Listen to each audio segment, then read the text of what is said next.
información de Costa Rica Noticias. Les saluda Melissa Valerio y les invito durante la próxima hora de programación para que sintonicen información nacional, internacional, deportiva y mucho más. Hoy siguen las réplicas de lo que se dio a conocer ayer en nuestro país, el caso Diamante, así como la situación de las pruebas Faro, y por supuesto traeremos esta información después de ver nuestros titulares.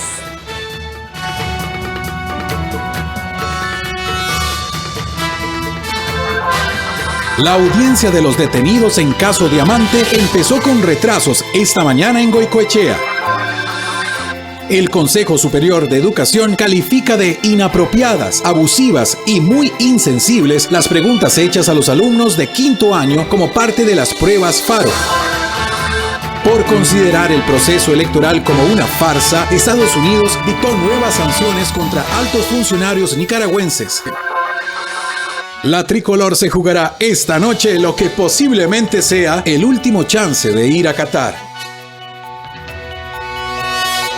12 en punto de este mediodía. Recuerde que puede sintonizarnos también a través de todas nuestras redes sociales que estoy yo observando antes de los titulares en nuestras páginas Facebook, Twitter, YouTube, Instagram. Puede buscarnos como Costa Rica Noticias o como CINAR Costa Rica Noticias y allí podrá encontrar la señal en vivo para este martes 16 de noviembre. Vamos con el detalle de las informaciones. Rolando Araya Monge, candidato presidencial por el partido Costa Rica Justa, comparte una sociedad anónima con el empresario Daniel Cruz, uno de los detenidos este lunes en el denominado caso Diamante.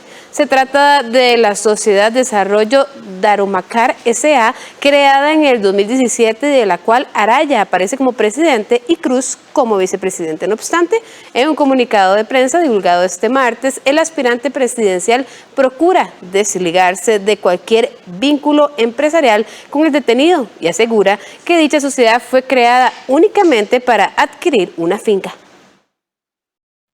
Este lunes, el candidato del partido Costa Rica Justa, Rolando Araya, aseguró en una entrevista que dio al diario La Nación que el detenido por el caso Diamante, Daniel Cruz, es un actor político de base de Costa Rica Justa, pero comentó que no tenía conocimiento de si él había hecho algún aporte económico a su campaña. Aunque quiere desligarse de cualquier negocio juntos, Araya y Cruz aparecen en una sociedad anónima en donde son presidente y vicepresidente respectivamente. A pesar de esto, el político sostiene que no tienen ningún vínculo empresarial. El candidato aseguró que la relación con Cruz empezó hace varios años con la compra de un terreno en San Ramón, para lo cual crearon una persona jurídica. Una situación como la que se ha presentado ha puesto a prueba la rectitud de personas cercanas en las que yo confío. Daniel Cruz es mi socio, es mi amigo, lo aprecio, lo quiero y no voy a renegar de esa amistad y de ese afecto simplemente porque pasa un mal momento. Yo tengo fe en él, tengo fe en que saldrá bien, estoy seguro de eso. Y si no fuera así, pues que el Poder Judicial se encargue de hacer las acciones que corresponden. Rolando Araya fue enfático en señalar que no permitirá que intenten poner en duda su honorabilidad ni la de su movimiento. Asegura que está dispuesto a aclarar el asunto, ya que este tipo de informaciones podría afectar su campaña política. Siento orgulloso de mi vida, no tengo culpa, no siento miedo, no siento vergüenza, presento mi vida con orgullo. Es importante recordar que Johnny Araya, hermano del candidato, también fue detenido este lunes por el escándalo del caso Diamante, donde también se vio involucrado su socio y amigo Daniel Cruz, por el cual se le hicieron los cuestionamientos. Y precisamente la audiencia de solicitud de medidas cautelares para los vinculados en el caso Diamante se retrasó una hora. La Fiscalía solicitará las medidas contra los 6 alcaldes, 5 funcionarios municipales y 2 empresarios detenidos este lunes en la operación llamada Diamante. Todavía esta mañana continuaban 3 allanamientos en desarrollo en la empresa Explotec en San Ramón de la Juela y en las municipalidades de Escazú y San José. Desde los tribunales de justicia en Goicoechea, el periodista Andrés Ortiz nos informa sobre este tema. Buenas tardes, Andrés, adelante. Buenos días, Melissa. Así es, estamos en vivo desde los tribunales de justicia en Goicoechea. Como usted lo señalaba, con una hora de retraso inició la audiencia de medidas cautelares. Vamos a acercarnos porque el fiscal Glenn Calvo está hablando. Inició, como les decía, una hora de retraso. Sin embargo, están saliendo ya para el receso del almuerzo. Vamos a escuchar lo que dice el fiscal. Tenemos que tener 3 días a 4 días más o menos en esta audiencia. Porque es bastante complicado, porque son muchos imputados, el traslado de ellos, 5.000 folios. Sí, es un tema complicado, es un caso grande, es un caso que involucra muchos niveles de investigación y sí es un tema bastante largo, por lo menos de exponer. Doctor, recordar sobre esta situación, el caso para los televidentes que nos están viendo ahorita, ¿qué es lo que se está acusando en este momento?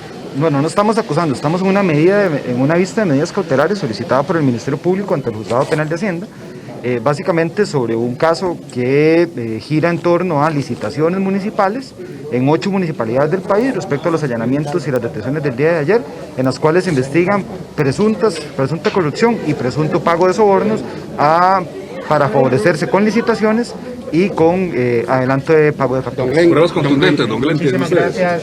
El Ministerio Público, para venir a una vista de estas, tiene indicios necesarios y pruebas necesarias para poderlo ver. Estamos en vivo para Canal 13, tal vez si nos detalla, inicia tarde, al final en estos 40 minutos, ¿qué se vio? ¿Qué fue lo que resolvieron? La audiencia continúa en horas de la tarde. Sí, gracias. En este momento íbamos a iniciar la audiencia y se recusó a la juez. O sea, se pidió que la juez no estuviera presente porque los defensores consideraron que ya había realizado un adelanto de criterio anterior. Okay, entonces estaría iniciando en horas de la tarde ya formalmente la a la audiencia. 1 de la tarde todavía no inicia la audiencia, la conoce un juez superior para determinar la petición de la defensa y si es así, iniciaríamos después de que este juez lo conozca. Del momento no ha iniciado ante la solicitud. Ya están a la orden del juzgado de ejecución, del juzgado penal de Hacienda. En todo caso, ya estaría en ley los tiempos procesales de las personas detenidas. Es correcto, las 24 horas de las personas se cumplieron hoy a las 7 de la mañana y antes de esa hora ya estaban a la orden del juzgado penal, quien tiene 2 días más, o sea, 48 horas, para definir su situación jurídica y puede extenderlas aún más al estar en vista. Gracias, Glenn. Con mucho gusto. Glenn Calvo, el fiscal que lleva a cargo de este caso denominado Diamante. Vamos a acercarnos también para hablar con Alfonso Ruiz, abogado del alcalde josefino Johnny Araya. Escuchemos lo que dice don Alfonso Ruiz. El humano, él y las demás personas detenidas no la pasan bien en celdas. Yo sé que esa circunstancia muchos no lo entienden y algunos hasta desean situaciones que vayan más allá. Hay que recordar que las personas que están detenidas acá, todos son personas, todos son seres humanos, todos pasaron frío anoche y todos han tenido que enfrentar una noche complicada. ¿Qué dice él con toda esta acusación?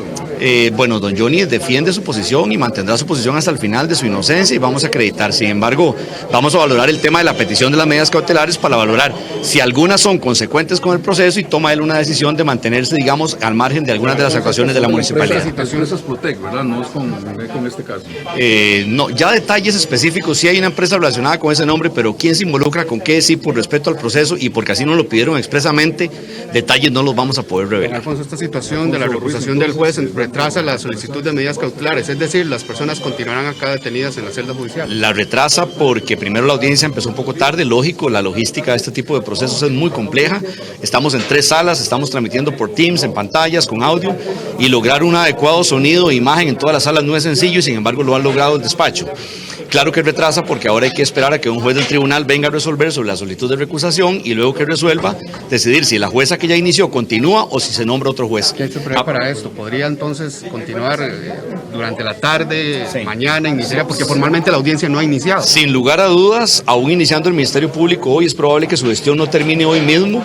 Y es casi un hecho porque ya nos lo han indicado que tratemos de cancelar todas las audiencias que tenemos el resto de la semana en otros despachos judiciales. Es decir, toda la semana en la audiencia. Bueno, se prevé que esto va a ser largo. Repito, si a esta hora no hemos iniciado el horario judicial, pues hay que respetarlo, hay que respetar también la integridad de las personas. Hay adultos mayores, como lo dije en otros medios, son seres humanos también, ellos están cansados, están agotados, han pasado por una noche difícil y evidentemente hay un tiempo que también para descansar. Evidentemente esto puede tardar varios días, no preveemos que vaya a salir antes del día viernes. ¿Qué ha manifestado don Johnny? Tranquilo, esto retrasa un poco lógicamente la esperanza de tratar de discutir y de exponer nuestros argumentos, pero él está optimista y muy motivado. Sin embargo, bueno, ya le hemos dicho que esto va para un poco más del tiempo del originalmente planeado y eso lógicamente causa un golpe también. ¿No se tenía previsto ahora ese tiempo? Siempre estos procesos son complejos. Siempre son complejos. Lo que no imaginábamos era que al ser la 1 de la tarde el día de hoy no hubiéramos empezado la audiencia todavía. Entonces, siempre pensamos que 1 o 2 días es un plazo normal, pero pues pareciera que se va a extender un poco más. Gracias, don Alfonso.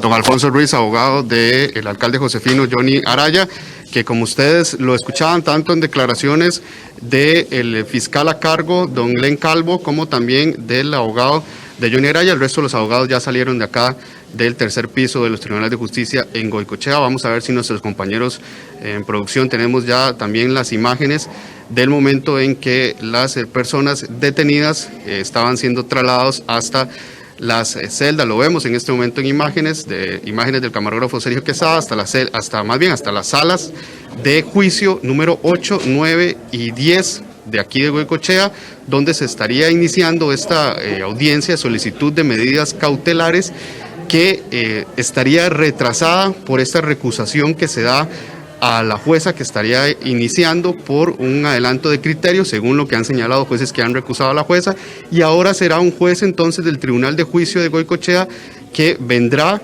para resolver en horas de la tarde esta recusación y entonces saber si formalmente hoy podría iniciar o no la audiencia de solicitud de medidas cautelares por parte de la Fiscalía contra esas 13 personas sospechosas por el caso denominado Diamante, caso donde se relaciona supuestos contratos irregulares, contratos de obra vial cantonal, donde al parecer se podrían haber dado dádivas como dinero en efectivo, construcciones de viviendas o bien también vehículos, según la información que ha dado la Fiscalía. Pero bueno, Melissa, esta es la información que tenemos desde los tribunales en Goicoechea, del segundo circuito judicial, el juzgado penal de Hacienda, donde se resuelven estos casos. Vamos a ver también unas pantallas que hemos preparado precisamente con los datos principales de lo que son, de lo que es este caso Diamante. Vamos con las personas, los alcaldes detenidos y que en este momento todavía se encuentran bajo prisión esperando las medidas cautelares. Se trata de Johnny Araya Monge, el alcalde de San José, Alfredo Córdoba Soro, alcalde de San Carlos, Mario Redondo Poveda, alcalde de Cartago, Humberto Soto Herrera, alcalde de Alajuela, Alberto Cole de León, alcalde de Osa, y Arnoldo Barahona Cortés, alcalde de Escazú. Los funcionarios municipales también detenidos, se tratan de los funcionarios municipales detenidos, se trata de Boraski González de Escazú, de la Municipalidad de Escazú, Chacón Ugal de la Municipalidad de Alajuela, Suárez Vázquez de la Municipalidad de Golfito, Mayorga también de la Municipalidad de Golfito y Castro Camacho de la Municipalidad de San José. En el caso de los dos empresarios que en este momento también se encuentran detenidos, se trata de Gutiérrez Vargas de la empresa MECO y Cruz Porras de la empresa Explotec. Los delitos que la Fiscalía en este momento investiga y que serán parte también de lo que señale en esta audiencia de solicitud de medidas cautelares son el delito de cohecho, tráfico de influencias y penalidad del corruptor. Esos son los presuntos delitos que la Fiscalía estaría investigando en esta causa denominada Diamante y que todavía esas 13 personas se mantienen en celdas del OIJ esperando que formalmente inicie esta audiencia que estaba programada para iniciar a las 10:30 de la mañana del día de hoy, después de que finalizara, pasada ya bastante tarde el día de ayer, la indagatoria para cada uno de ellos. Veamos también lo que nos dijo el abogado del funcionario de la Municipalidad de San José que se encuentra detenido. Él es funcionario de la Municipalidad de San José, básicamente tráfico de influencias, pero bueno, esto apenas inicia y hay que trabajar respecto a las pruebas, tener claro qué es lo que le va a imputar la Fiscalía ahorita cuando ya se dé la solicitud de medidas. Y vamos a conocer cuáles son los casos. 5.000 folios, bastante complejo, dispositivos tecnológicos incautados, celulares, y hay que esperar también que toda esa evidencia se le ordene la apertura.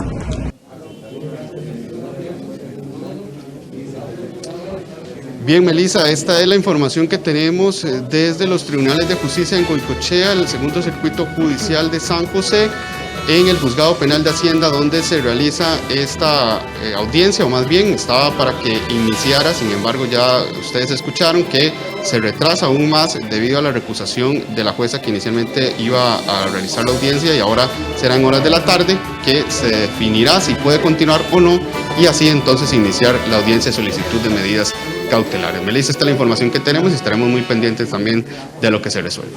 Muchísimas gracias a nuestro compañero Andrés Ortiz, y como él lo menciona, estaremos pendientes en nuestra edición estelar, y al igual que el caso Cochinilla, será unas audiencias bastante largas que nos darán bastantes días de qué hablar sobre estas resoluciones. Y cambiamos de tema, y es que el Tribunal Supremo de Elecciones no le devolverá 146 millones de colones al Partido Restauración Nacional correspondientes a la campaña del 2018. De acuerdo con el órgano electoral, Restauración no pudo demostrar cómo obtuvieron los datos de los electores a quienes les hicieron llegar mensajes de texto. El Partido Restauración Nacional no obtendrá el reembolso de 146 millones de colones de 2 contratos por parte del Tribunal Supremo de Elecciones, ya que este órgano asegura que la agrupación no logró demostrar cómo obtuvo los números celulares de 3.3 millones de votantes, esto de manera lícita, para enviarles mensajes de texto en favor del político Fabricio Alvarado antes de las elecciones del 2018. Ante los argumentos de la agrupación política, jueces electorales concluyeron que no se descarta el uso de medios fraudulentos, desleales o ilícitos para obtener la base de datos. Debido a la legislación, esta información se considera sensible o de uso restringido. El tribunal consideró que ninguno de esos gastos resultaba reembolsable, básicamente porque a pesar de los esfuerzos que realizó el órgano técnico del Tribunal Supremo de Elecciones, no se dispuso de elementos de demostración suficientes aportados por el partido político para determinar, a la luz de las reglas de la ciencia lógica y técnica, que la base de datos en la que se sustentó el envío de los mensajes citados estuviera ajustada al ordenamiento jurídico. Restauración le cobró al TSE 2 contratos para el envío masivo, pero el partido no comprobó que disponía del consentimiento de los ciudadanos para acceder a datos sensibles. Además, el tribunal también encontró cobros excesivos del proveedor de Restauración, una tercerización de los servicios en contra del Código Electoral y un conflicto de intereses. En Restauración Nacional adujeron que no estaban obligados a obtener el consentimiento informado de los usuarios, ya que desde su punto de vista los mensajes enviados fueron de tipo informativo y no de venta. Y a las 12:16 le contamos cómo se encuentran las carreteras de nuestro país. Gracias a la señal de cámarasvialescr.com ustedes pueden observar el centro de San José, la avenida Segunda, el sector del barrio Chino con vista al este. Ahí por el momento el tráfico de vehículos es regular. Recuerde que para el casco central de San José se aplica la restricción vehicular sanitaria, o lo que se conocía antes de la pandemia. Es decir, hoy es martes y no circulan las placas 3 y 4. Ahora vemos en pantalla San José, la rotonda de la Bandera. Como es poco habitual, realmente hay pocos vehículos transitando por esta rotonda al ser las 12:17. Recuerde que se están realizando trabajos, lo que obstruye el paso al pasar cerca de la Universidad de Costa Rica.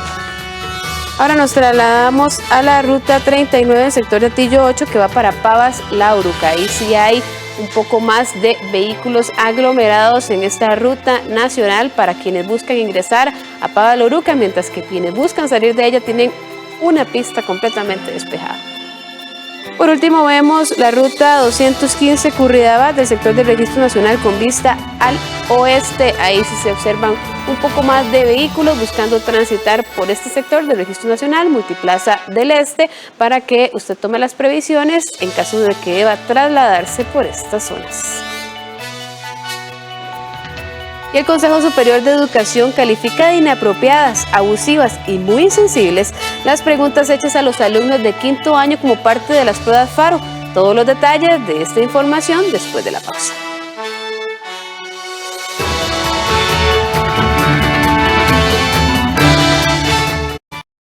En Popular Pensiones queremos hacer planes por su bienestar, con el Plan Voluntario para el Futuro, que le permite ahorrar el monto que usted defina y ver los movimientos de su dinero mensualmente, así como muchos beneficios más. Inicie su plan voluntario con 5,000 colones o $20 mensuales. Popular Pensiones con gusto le asesora.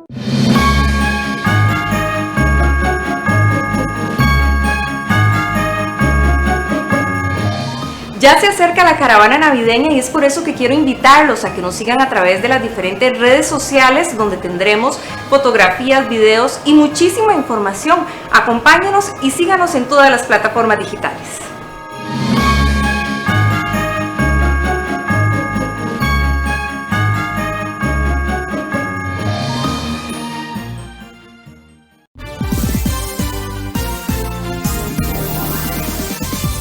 Los domingos a las 7:30 de la noche tenemos el sorteo de la Lotería Nacional. desde la Junta de Protección Social de San José. Solo en 13, Costa Rica Televisión. Todos los martes, a partir de la 1 de la tarde, desde Casa Presidencial, la conferencia de prensa sobre el coronavirus. Manténgase informado e informada con los datos oficiales. En 13, Costa Rica Televisión. Conducir rápido le hará llegar más pronto a los servicios de emergencias. Preferimos que llegue tarde a su destino, a que llegue herido al nuestro. Evite poner en riesgo su vida y la de los demás. Maneje sus emociones y su vehículo con responsabilidad. Banco Popular presenta el tipo de cambio. 12:20 y cómo se encuentra el tipo de cambio para este martes lo vemos en pantalla a continuación. La compra en 636 colones con 36 céntimos, mientras que la venta se ubica en 643 colones con 10 céntimos, lo cual evidencia una baja en el tipo de cambio.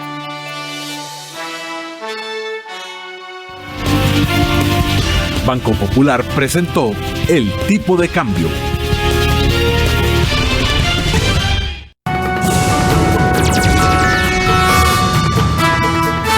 Continuamos con las informaciones, esta vez en materia de educación, y es que el Consejo de Educación Superior calificó las preguntas de la prueba de factores asociados como totalmente inapropiadas, abusivas y muy insensibles. El Consejo afirma que las preguntas distan de la propuesta presentada al CONESUB y del prototipo implementado en el 2019, por lo que dio un plazo de 15 días al MEP para entregar un informe en el que se señalen responsabilidades.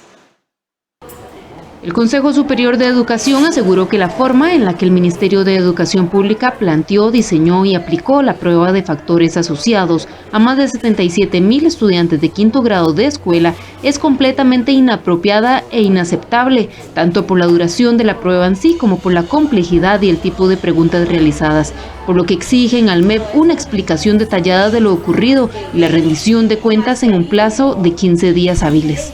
Queremos una explicación de cómo llegó a pasar esto, cómo fue que se diseñó, que se probó y que se aplicó ese cuestionario.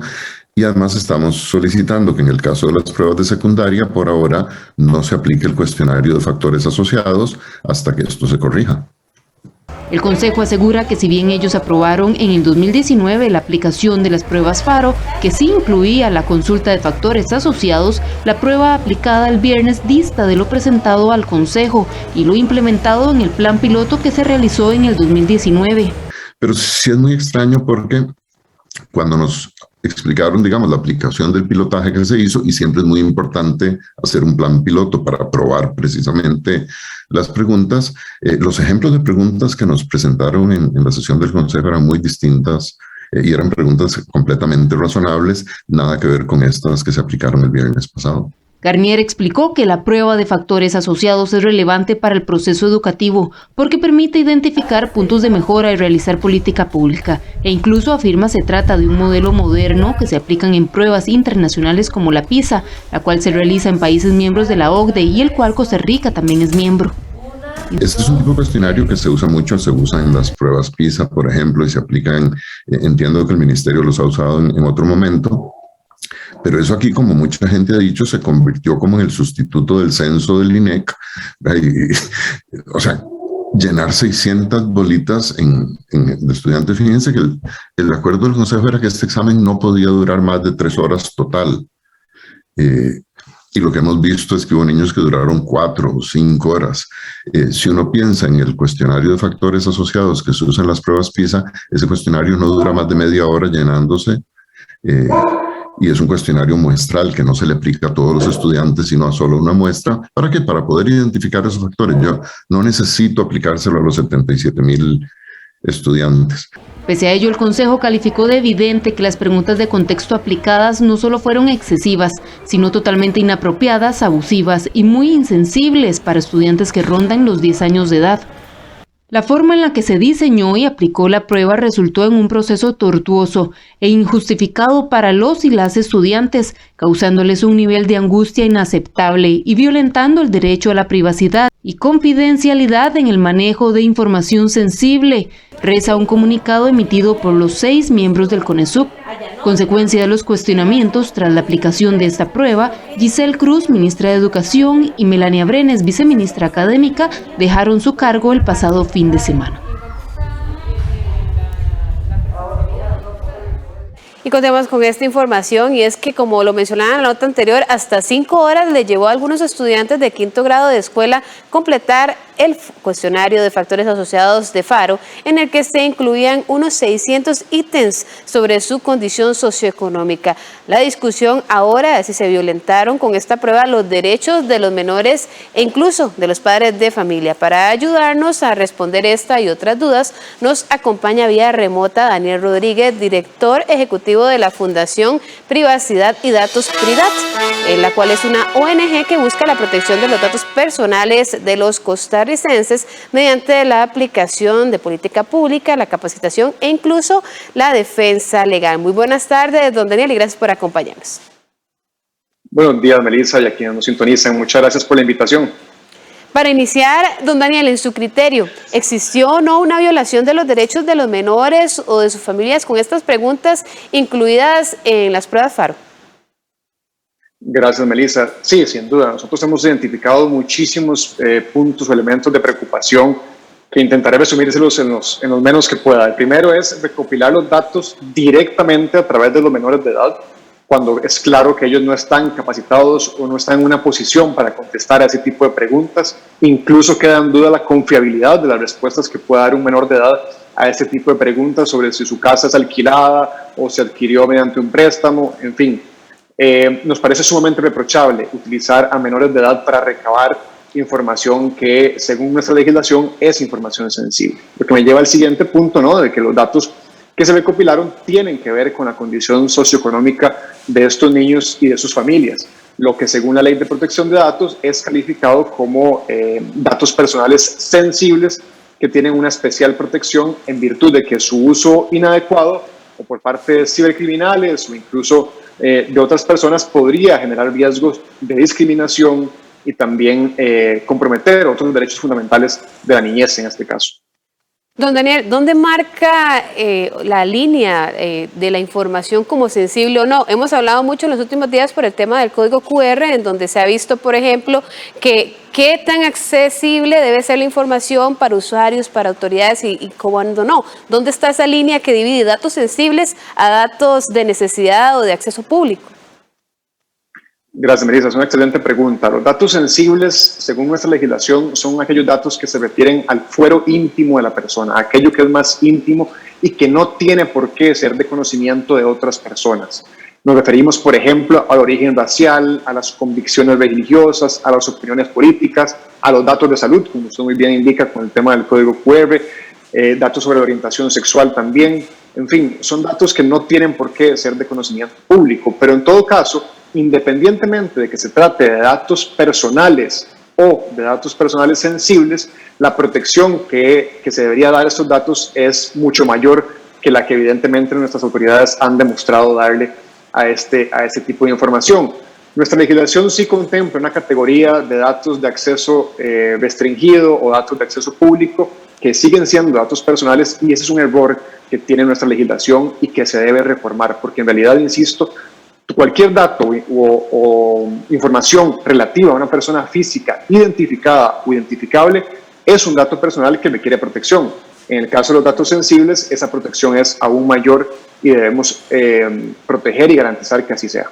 Ahora, Daniel, ¿podría ser judicializado el accionar del Ministerio de Educación? Ya usted mencionaba que existe una legislación que tal vez no es la más adecuada. Entonces, la pregunta también que nos hacemos, ¿qué tipo de sanciones pueden tener ante esta situación que creo que tal vez nunca la habíamos visto a este nivel? Claro, Melissa, sí, efectivamente. Desde la Fundación Privacidad de Datos PRIDAT hemos exigido todas las responsabilidades que procedan, tanto administrativas como penales, porque en esto tanto la Ley de Protección de Datos contempla un régimen sancionatorio, pero también el Código Penal califica como delito el uso ilegal de datos sensibles, especialmente si hay de por medio menores de edad. Entonces, nosotros hemos exigido que estas responsabilidades se sienten con el problema de que nuestra legislación, imagínese usted, que sanciona a las empresas o personas físicas privadas, pero no sanciona a las instituciones públicas que hagan un uso indebido de datos personales y de datos personales sensibles. Ahora, precisamente, ¿cuál es el riesgo que implica la recolección de estos datos sensibles? ¿Cuál es el riesgo para las familias, por ejemplo, de estos más de 70,000 niños que llenaron este formulario? Claro, Melissa, aquí lo que estamos hablando es que esta información, primero no sabemos a dónde está en este momento. Podemos creerle al MEP de que esa información, bueno, está siendo recabada para enviarse al Tribunal Contencioso Administrativo, que fue quien emitió una orden para que se le entregara esta información.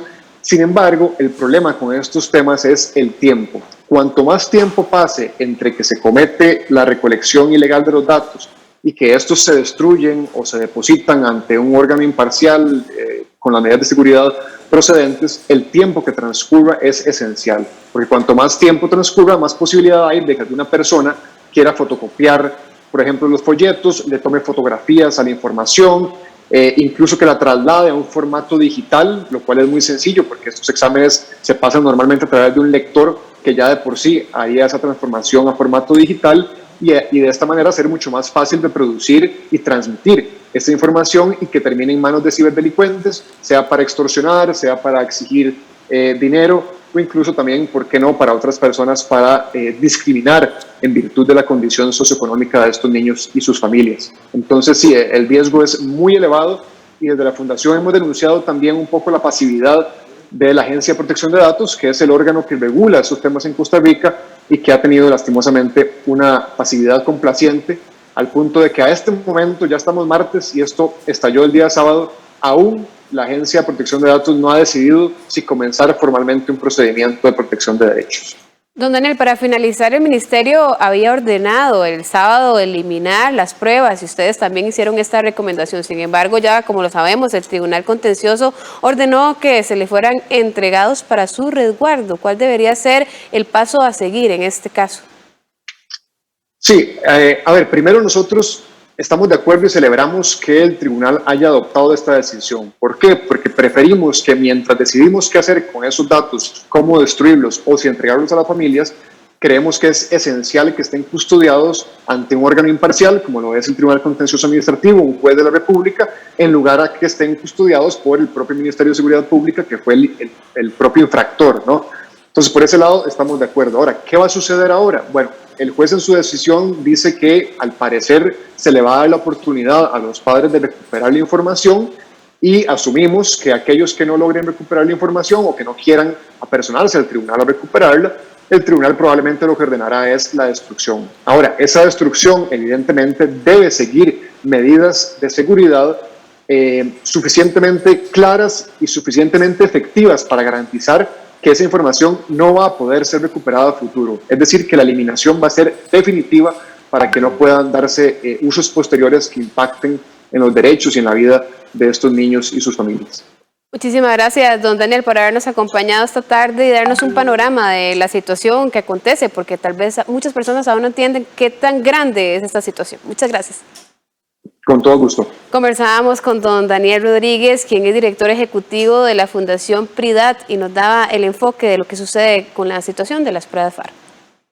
Y siguiendo con temas de educación, la Universidad Nacional volverá a la presencialidad en todas sus áreas para el curso lectivo 2022. Eso sí, bajo la modalidad mixta. Francisco González, rector de esa casa de estudio, calificó la decisión del retorno como urgente tras 2 años de mantener un sistema educativo prácticamente a distancia. González reconoce que durante este tiempo afloraron limitaciones importantes, especialmente por la ausencia de la vida universitaria. Para el 2022, los cursos prácticos y laboratorios que requieran de equipo o espacios especializados serán 100% presenciales. Además, se habilitará la modalidad mixta con los días de presencialidad obligatoria, los cursos híbridos flexibles y los 100% remotos que correspondan a aquellos cursos teóricos. Al igual que en los últimos 2 años, se mantendrán los beneficios para conectividad, pago de créditos, becas y el apoyo a procesos psicosociales. Para el mes de febrero se contempla la apertura de SUDAS.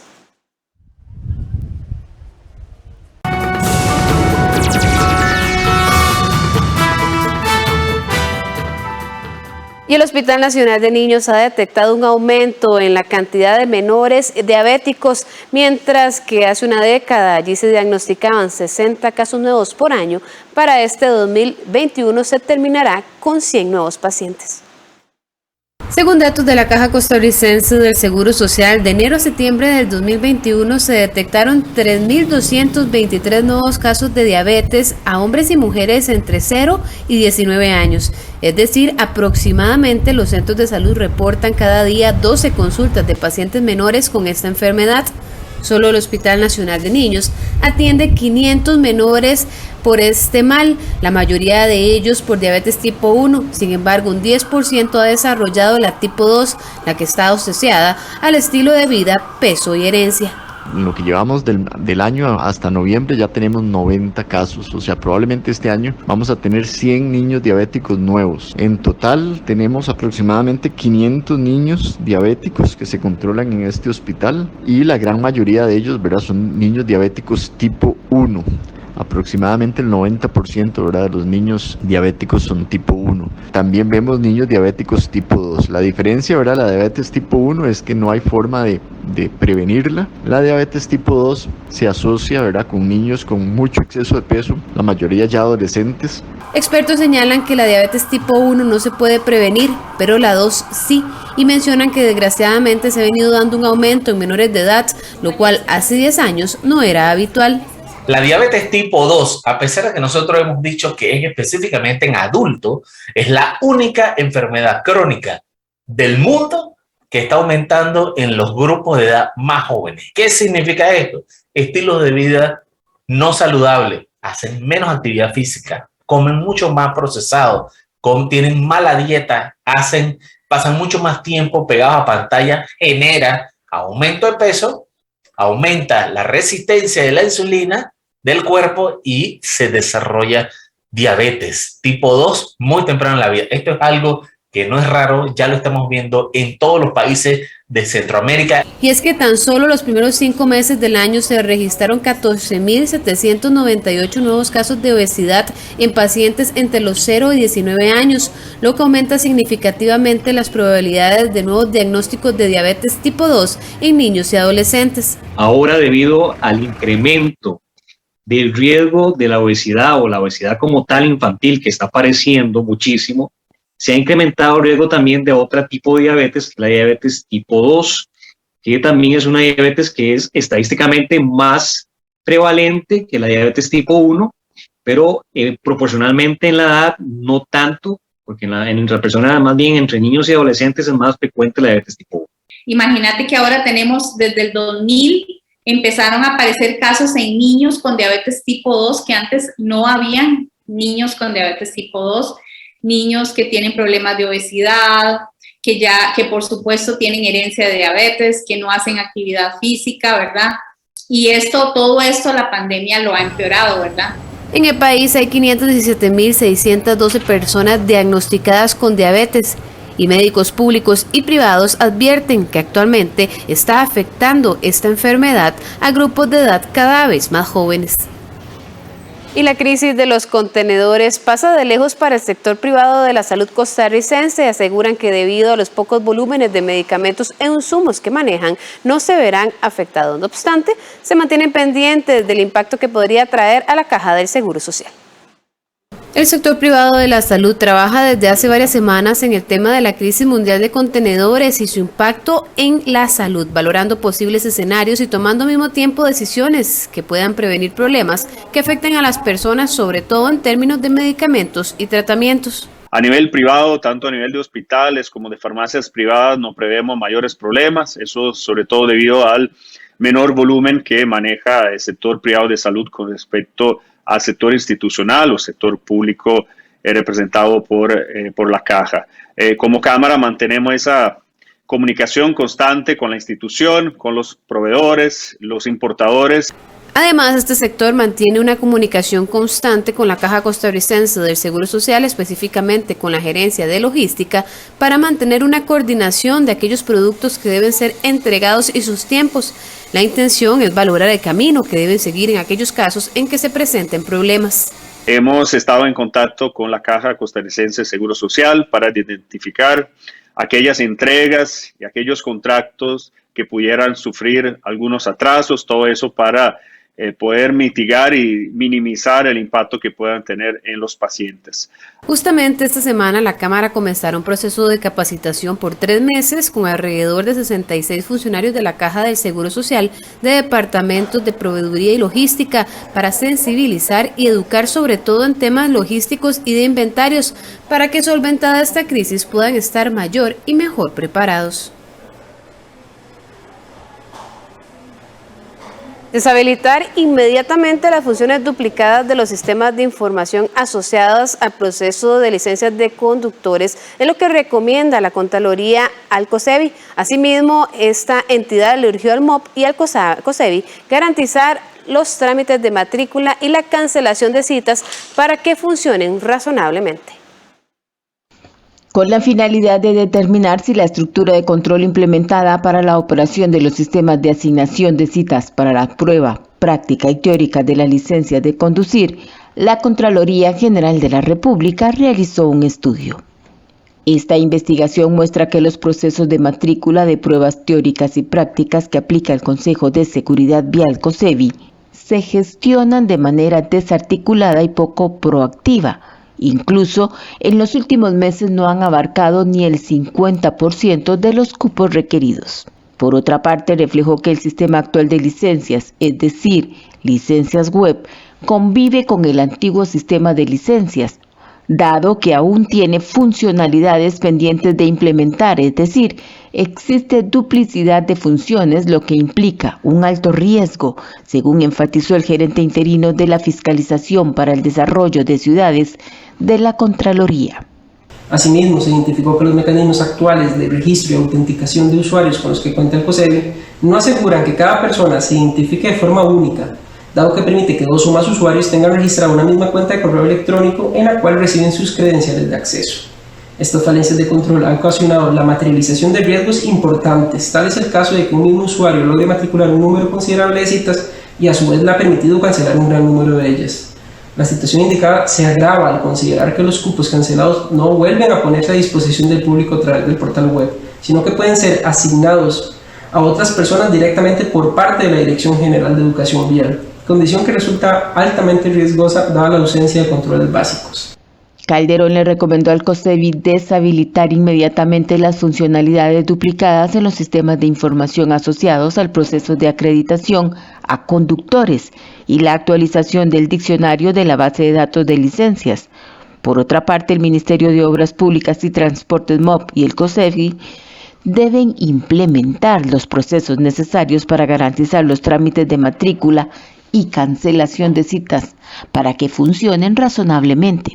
Además, deben establecer un procedimiento que establezca las responsabilidades de la Dirección General de Educación Vial y de la Asesoría de Tecnologías de Información. Sobre este mismo tema tratamos de obtener una reacción del COSEBI. Sin embargo, al cierre de edición no fue posible contactar al personal de la oficina de prensa. Y esta mañana 176 trabajadores de la empresa Lunasa fueron despedidos.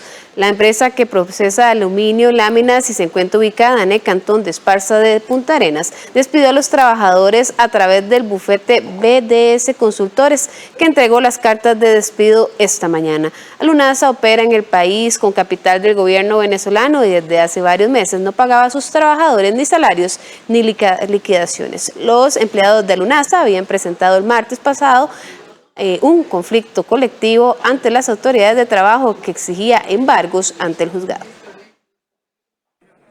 Perplejos y con gran incertidumbre, 176 trabajadores de Alunasa recibieron una carta de despido. El secretario general de la Asociación Nacional de Empleados Públicos, Albino Vargas, increpó al propio presidente de la República para que medie en la situación que tildó de conflicto político entre Venezuela y Estados Unidos. Costa Rica metió sus narices en el conflicto interno de Venezuela y rompió relaciones con ese país. Y ahora estos trabajadores sufren de verdad el despido por estas cuestiones geopolíticas que nada que ver con sus vidas laborales, que nada que ver con el desarrollo económico del cantón de Esparza. Alunasa es la principal fuente de empleo de Esparza. Ahora iba a haber un problema social grave. Y desde el punto de vista jurídico les hemos acompañado con una asesoría de calidad especializada de parte de la unidad de asesoría jurídica de la ANEP. Específicamente la semana pasada les visitamos y les informamos de 2 medidas jurídicas al amparo de la reforma procesal laboral. Los trabajadores fueron comunicados mediante una carta que les entregó el Buffet BDS Consultores, empresa contratada por Alunasa para hacer efectivos los despidos. Cabe destacar que el bufete BDS Consultores ha llevado varios procesos de reestructuración y renegociación de convenciones colectivas para el gobierno central. Nos acaban de convocar a la empresa para darnos la carta de despido de forma masiva a todos los trabajadores. Crece la incertidumbre, crece la angustia de nuestras familias. Es urgente que el gobierno central nos tienda una mano para ayudarnos a salir de esta situación tan grave que se nos presenta. Intentamos conversar con personeros de la empresa, pero nos indicaron que estaban en reunión general y que no darían declaraciones hasta que esta culminara. Y por considerar el proceso electoral como una farsa, Estados Unidos dictó nuevas sanciones contra altos funcionarios nicaragüenses. Los detalles al volver de la pausa.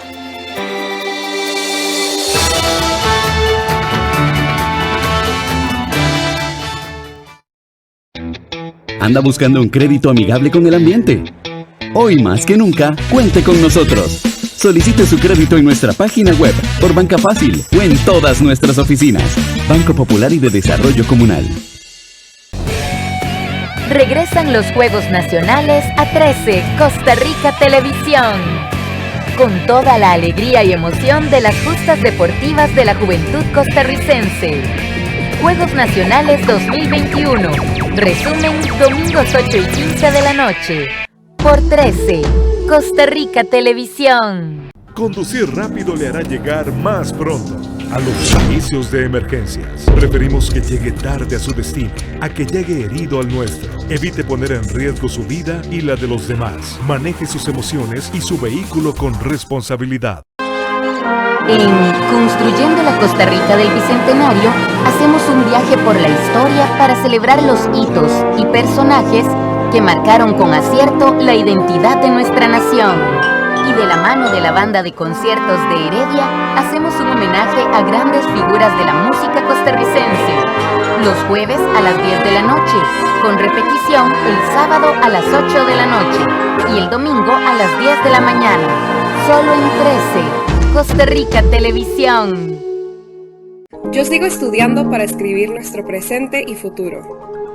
El PANI te apoya con becas, talleres socioformativos y la línea gratuita Adolescente Madre 802 26 26 26. PANI, Gobierno de la República.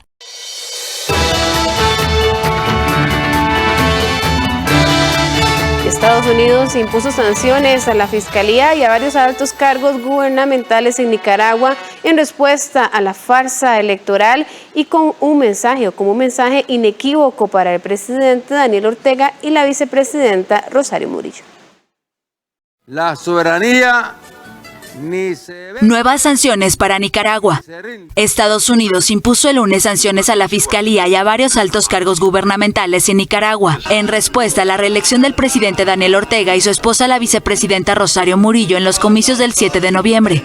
El Tesoro calificó de farsa electoral las elecciones e impuso sanciones contra el Ministerio Público y 9 altos cargos del gobierno de Nicaragua, entre los que destacan el ministro de Energía y Minas, Salvador Mancel Castrillo, y varios alcaldes, a los que acusa de estar implicados en la represión de manifestaciones pacíficas en 2018.